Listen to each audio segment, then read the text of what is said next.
Alright, here we are on the attack number 1, and one thing I'm going to tell you about the Yeti blimp is that, guys, don't drop the Yeti blimp where the CC is, and I'm going to tell you if you do and you had no other choice what to do. But then also, don't drop this Yeti blimp when there is a poison tower around. This Yeti blimp will give you so much freedom because they are alone. They can take down an entire hero, they can take down the defenses surrounding, and then you want to have a baby dragon where you drop the Yeti blimp originally ish around that area so he can cut the queen into the other side of the base. Now we're gonna go onto that fire splitter, of course, just because if you go around it, it's gonna hit you.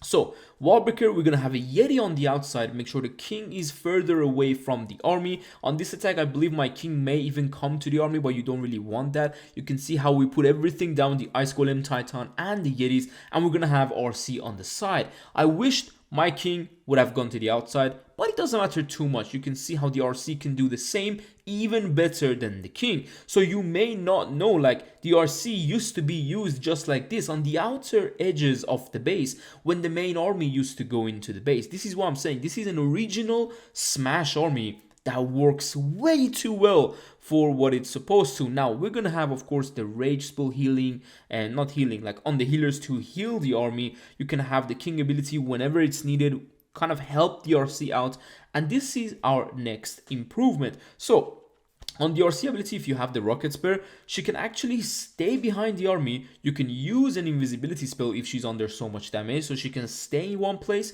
hit those major defenses, and in this case, she's actually gonna dive and not like get into the Giga Bomb basically. So she's not taking any damage. Otherwise, if you had a Hog Puppet, for example, she would have done and get so much, like I would say, damage into her with that Hogs onto that Giga Bomb. So we got spells for days, of course, and this is how RC is going to crush the base, of course, but she was alive since 3 o'clock and she went around the entire base and she's on the 12 o'clock. Imagine what would happen if the king was also with her on the outside.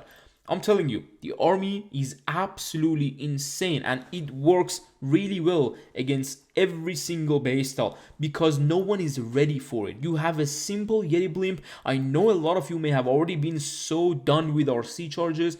This one, I'm actually using it in a very, very high legends. Like I'm in 5,900 area and I gave myself a big risk to use this army. And look at our super Yetis. We still got 4 of them. And it's kind of crazy. Let's move on to the second hit.